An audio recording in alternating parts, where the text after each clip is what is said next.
I've been on the hunt for a decent game to play for quite a while, and I decided that I was pretty much guaranteed to not find a AAA game that was going to satisfy me. The AAA space in the gaming industry has been, well, a joke for quite some time now. And even the AAA games that a lot of people are looking forward to all have this suspect hint of disappointment and overhype. Add that to the fact that they're trying to raise the price by an additional $10. Um, I'm thinking in my head, obviously there are a lot of indie darlings, but there's also a very, very large pool of games that fall in between indie and AAA. And one of my favorite publishers, Square Enix, just so happens to have quite a few of those out. So the plan was initially to get and play the Dios Field Chronicles. It is a real-time strategy game, something that Square Enix isn't exactly known for, and it was on sale. So I thought that this would be the answer to the problem. But almost immediately I could tell that not only was this not going to be very fun for me to play, but it wasn't going to make any decent content for any of you to watch. I have to give it props for having a proper tutorial, but I don't know, something about the way they go about explaining things is confusing and inconsistent. I'm not saying that just off of that it's a bad game, I'm just saying that it's not what I need right now. So I ended up cutting the stream here and refunding the game because I could just tell that this was not the one. For complete, what I ended up opting for instead was Valkyrie Elysium, a RPG character action sort of deal, still published by Square Enix.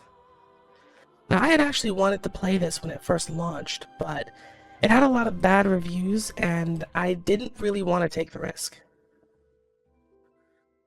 As it turns out, though, this game is actually pretty good. It too has a very well-made tutorial, and its gameplay is satisfying. Again, it is a character action game,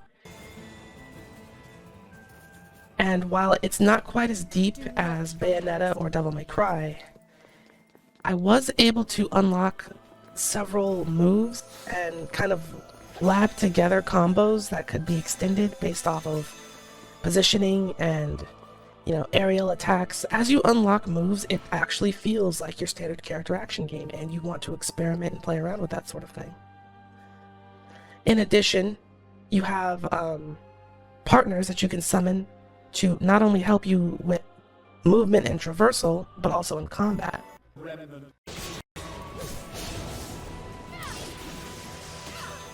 When you add that into the mix, you can even extend your combos further, although I did not make it that far into the game. Because after the tutorial, they take away your partners, so you have to go through the story to unlock them. Which is great. I actually don't mind that at all. In the tutorial, they let you play around with all of the mechanics that you can expect to encounter throughout the game.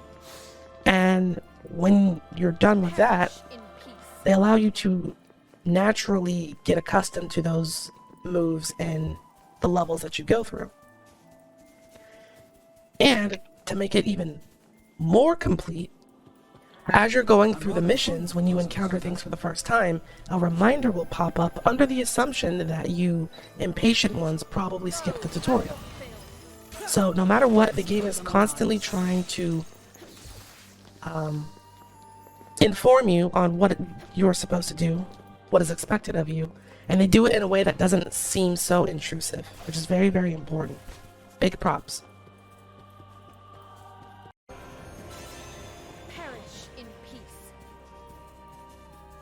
The only reason that I could guess that the game has such poor reviews on Steam is probably because at the time of its release, it was a full-priced game. And there are a lot of reviews that say that the maps are very repetitive, there's very little in the way of story. Which, again, I'm not far enough in to confirm or deny that. But I will say that I dig the environment. It's very simple, but artistically speaking, it's very satisfying to look at. The areas that I've been through so far, and all of their backgrounds. The combat is absolutely fantastic. I usually don't like rapiers as a weapon type, but this game has one and absolutely nails it. It feels fantastic to use.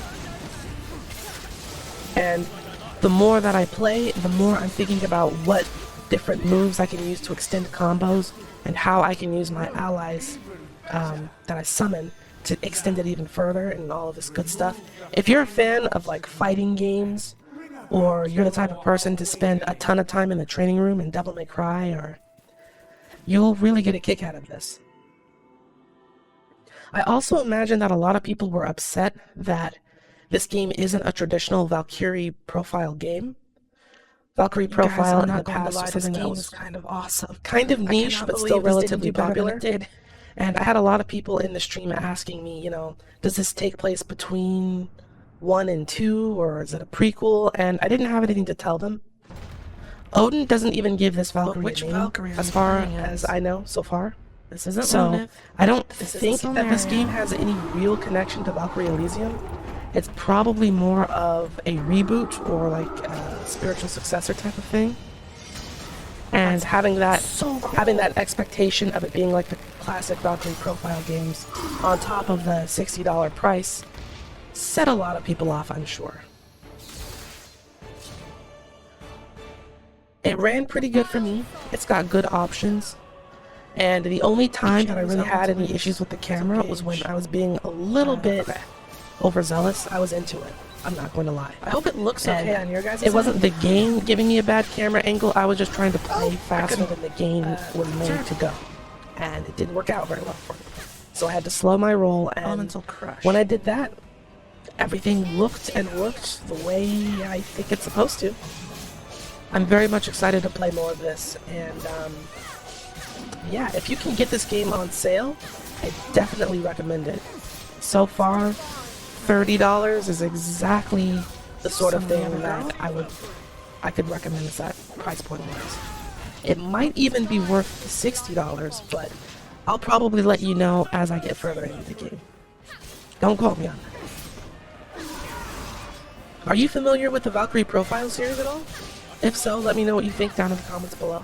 I was only ever able to play Valkyrie Profile Cimmeria, which was the second game, I believe, on the PlayStation 2. Have you played this game?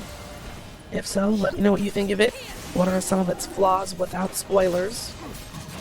What are some of its flaws? What are some more of the things that this game gets right? Oh yeah, this feels really good. I want to hear from you, and as always, I hope to catch you guys later. Thank you for watching.